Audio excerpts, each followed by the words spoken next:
have to start thinking of yourself as the main character. Because if you don't, life will continue to pass you by. Is being self-centered a bad thing? Not according to the TikTok trend of main character syndrome. So how can you become the protagonist of your story? Fundamentally, main character syndrome is acting as though your life is a movie and you're the star. To remind everyone in my neighborhood that I'm the main character in this neighborhood. It's about living life cinematically, romanticizing even the smallest moments. J'aime bien me retourner dans le noir et contempler le visage des autres spectateurs. And perhaps curating aspects of your otherwise normal life to only show the best parts in the story you're telling the world. See the way the handle on those pruning shears matches her gardening clogs? That's not an accident. It might involve casting others around you as minor characters in your Oscar-worthy life and writing them into your story without much regard for their feelings and inner worlds. Did you call up my friends and ask them what I like and what I don't like? No. Is this what love is for you? No, this is real. On the surface, main character syndrome sounds a lot like a narcissistic personality disorder. But the reason so many are embracing it is that in moderation, it can actually be positive and empowering, especially for those not used to feeling like a main character or being encouraged to think of themselves that way. Here's our take on the longer history of main character syndrome and how it ranges from toxic to iconic.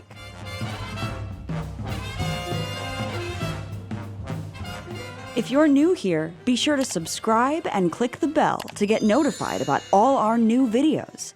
This video is brought to you guys by Mubi. We love movies, so genuinely it is a key part of our lives. Mubi is such an incredible platform. It has wonderful movies and interesting conversations around those movies. Mubi always picks something that's interesting, that's quality. I crave that curation today. You feel like you've actually taken in something substantial, and then you think about it, you dream about it, it stays in your head. They have great taste. It's something for everybody. If you want to know about the world and culture and what's really fun and worth watching, check out Mubi. Right now, Mubi is offering our viewers 30 days free. Just click the link in the description below to start streaming now. Thank you, Mubi, for supporting The Take and for helping us bring these videos to you.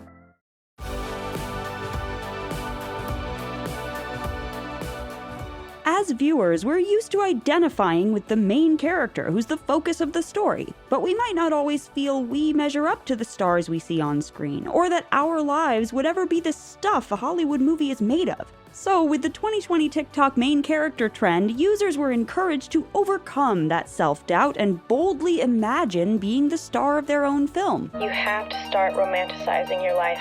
This took a number of forms. The most prominent trend played on bringing cliched movie moments into regular life. It also involved self-aware plays on how main character syndrome can be a bid for attention that the person might not be feeling they're getting in life. Walking through my neighborhood for the attention I didn't receive in middle school. Or a comic illustration of how we all automatically center our own point of view, when most of the time no one's really paying that much attention to us. The main character challenge showed people transitioning from unassuming everyday them to their fabulous inner main character's stage persona, while fittingly performing a lip sync to a song by the queen of alter egos, Miley Cyrus. Main character montage is a version of the trend where people created montages of cinematic moments in their lives over dreamy music, while others parodied this style, poking fun at the somewhat absurd or narcissistic elements of this trend. And finally, hashtag not the main character made fun of people's delusions of grandeur by turning down the chance to identify as the typical lead and showcasing which supporting character type they were born to be.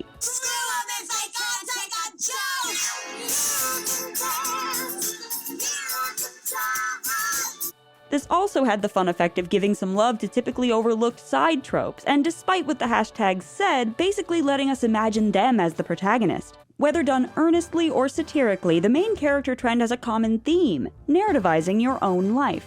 The concept of building a story around yourself as the main character has been around forever. It's all about me.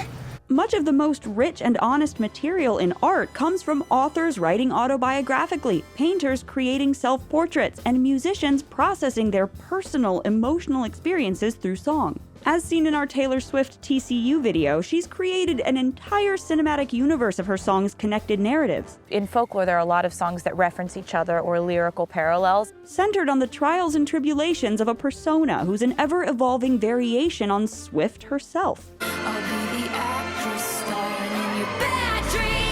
Sex and the City follows a protagonist with major main character syndrome, Carrie, who narrates her story to us and gets paid to write columns about her and her friends' experiences.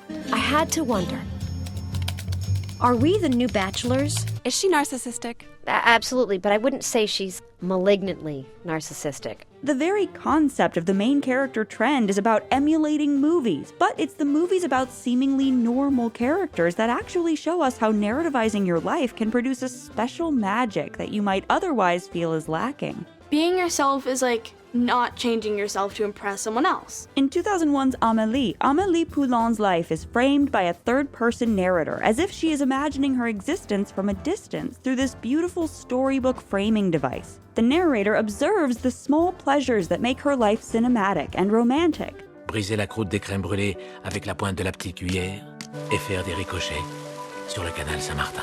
Yet in the end, Amélie's happiness can only come when she stops hiding behind this detached third-person framing and starts acting in the first person like a truly bold protagonist. Community's Abed uses countless film and TV comparisons as framing devices for his life, and this helps him to make friends, process conflicts, and decipher life lessons. This is kind of like Breakfast Club, huh? We are in a library. Well, yeah, and I'm sure we've each got an issue balled up inside of us that would make us cry if we talked about it. But part of why this works so well for him is that he frequently channels a hashtag not the main character vibe and draws his friends into all this narrativizing too. And looking back even further, Ferris Bueller's main character syndrome was so compelling because his perspective on life was easy and fun and challenged the all work no fun mindset many of us take for granted. Life moves pretty fast. If you don't stop and look around once in a while, you could miss it. All these characters show that long before TikTok, there was power in employing your creative imagination to shape your life into the story you want to be in, with you as the active star. But taken to an unaware extreme, main character syndrome on and offline can be a slippery slope into narcissism.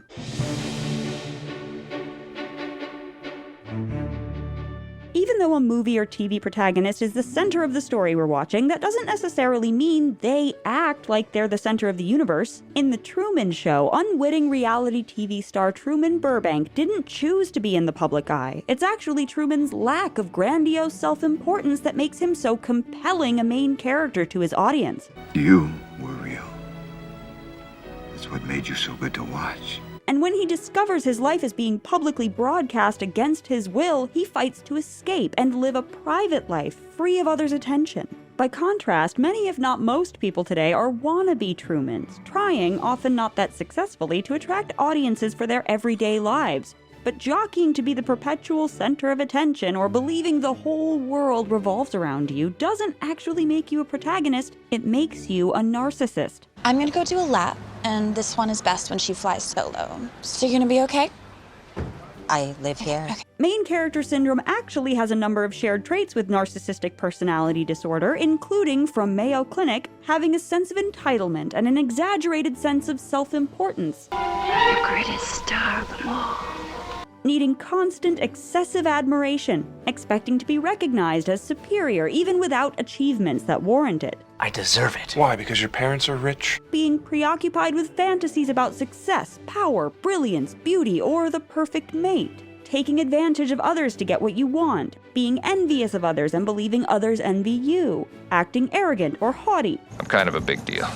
And insisting on having the best of everything. Taken to an extreme, main character syndrome can manifest as a form of delusion that overlaps with narcissistic personality disorder. Psychologists Joel Gold and Ian Gold have studied a paranoid condition they call the Truman Show delusion, where people often suffering from schizoactive disorders falsely believe they are in Truman's situation. Other delusional versions of main character syndrome can consist of getting stuck in a false reality that you have imagined to be true, often for the sake of avoiding painful truths in your actual reality.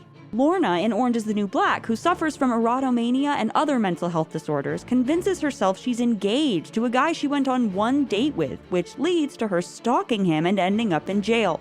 How's wedding planning going? Holding off for a minute. Just pressing the pause button. And it's hard for me to book all the vendors from in here. Later, she's unable to acknowledge her child's death, and her denial of reality leads to the breakdown of her marriage and her ultimate isolation. I thought at least we could help each other to get through this.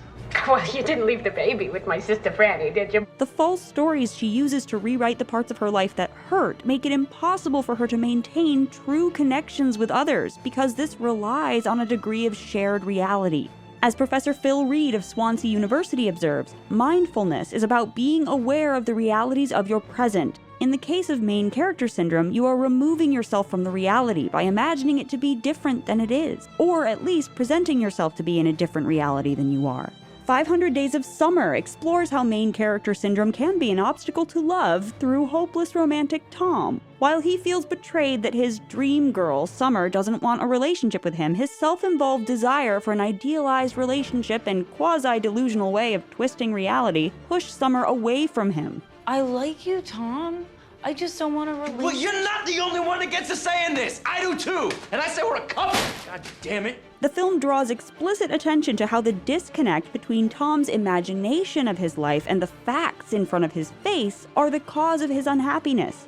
In 1999's American Beauty, both Lester and Carolyn's self-centered pursuits of the picture-perfect life they each want make them pretty terrible parents to their far more down-to-earth daughter, Jane. Carolyn's obsession with public-facing self-presentation is an unhealthy way of coping with how she feels inwardly that her life is empty. This is a $4,000 sofa, upholstered in Italian silk.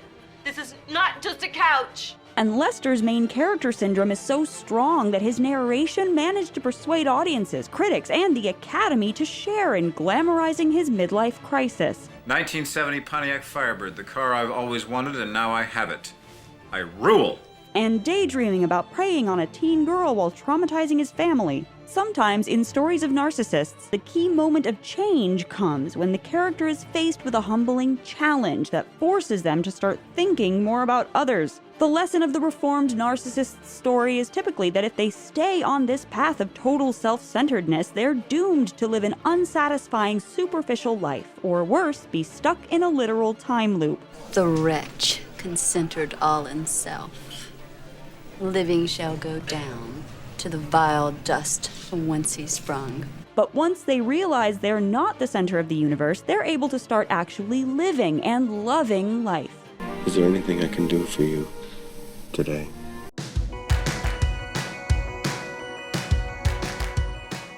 According to Professor Michael Carson of the University of Denver, unhealthy narcissism is behaving as if others are minor characters in one's own drama, rather than main characters in their own intersecting dramas. Healthy narcissism is a realistic appreciation of oneself without getting a swelled head about it. It is healthy to see oneself as the main character of one's own life, and it is also healthy to realize that one is not the main character of all humanity. And that's when I realized making fun of Carolyn Kraft wouldn't stop her from beating me in this contest. Today, onlineness can perpetuate a toxic cycle of comparison, making us hold our lives to unrealistic standards and pressuring us to self-present in a curated, performative, or inauthentic way. Gucci! But in its best form, main character syndrome can act as a kind of intermediary step toward a more engaged IRL life. 2018's 8th Grade follows a lonely middle school girl named Kayla who performs the self-assured personality she struggles to adopt in real life through creating life advice vlogs that are mostly for her own benefit, and likely an homage to director Bo Burnham's own experience of starting his career as a comedian on YouTube. Once she stops trying to present as perfectly together, she makes strides in connecting in a more rewarding way with people offline who really see her. But we can see how her practice main character syndrome videos have served as a bridge toward a more mature level of self-expression. Am I being quiet or Oh, too no way. Okay. Am I talking enough? You've been pretty talkative, but not in an annoying way. Likewise, we can see main character syndrome as a bridge in Fleabag, whose protagonist narrativizes her life to an invisible audience in her head, both as an outlet for her creative wit and to escape from her repressed grief. God, this This is so stressful. Mum's memorial lunch. After Fleabag finds an actual meaningful connection with the hot priest of season 2, though, she's challenged to leave behind her escapist techniques. And as her cinematic story comes to an end, it's implied her true, fully engaged reality can now begin. Main character syndrome can be especially valuable for people not used to seeing themselves as the main character, be that people of color, members of the LGBTQ community, introverts, people with neurodivergence or disabilities, or generally anyone who doesn't feel heard. This is the beauty of the hashtag not the main character trend, that it can offer main character energy to character types who are usually marginalized. On the flip side, 2021's The Map of Tiny Perfect Things is a good example of how the typical lead types can benefit from viewing themselves as hashtag not the main character. The film presents a time loop story starring yet another guy pursuing romance, only to reveal that he's not the main character, but is stuck in this time loop to support his love interest story. I thought it was a love story, and I was the hero, but it wasn't about me. It wasn't my story at all. It was Margaret's. Having that main character spotlight can feel like a superpower. It can also be a creative exercise, allowing us to express our original perspective as we author our story, or figure out what story we want to live in. I know that one day I will be standing in front of a piece of art, completely enraptured. I hear some footsteps beside me. I turn, we make eye contact. We fall head over heels and have a torrid love affair. Writing our own narratives can be a way of noticing the little moments of beauty, humor, or revelation that are often magnified in big screen stories, but ignored in everyday life. Look around and realize that it's a blessing for you to be here right now. Just as it's okay to go to the movies to work out your anxieties and problems through fictional characters, it can be cathartic to use creative, cinematic, and romantic means to fictionalize and process your own life. When utilized mindfully, main character syndrome can yield awareness to the importance and purpose we all have, and even lead us to a concept called sonder, the realization that everyone has a story as vivid and complex as yours. The reality is we're all the main characters in our own stories, we just have to figure out what we want that story to be. I become a rich divorcee and retire in soul. This is The Take on your favorite movie, shows, and culture. Thank you so much for watching and for supporting us. Please subscribe and never miss a take.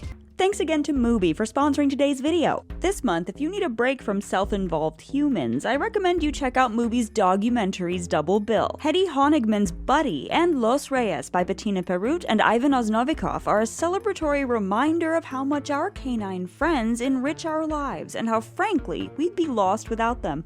If you're anything like me, these days you may be totally uninspired and stuck when it comes to figuring out what to watch next. Subscribing to Mubi completely fixes that. Their team of curators handpicks every film they show, so there's always something new to discover. They seriously love movies as much as we do, so their recommendations are always top-notch. As a special gift to our viewers, Mubi is offering 30 days free, so click the link in the description below to start streaming now.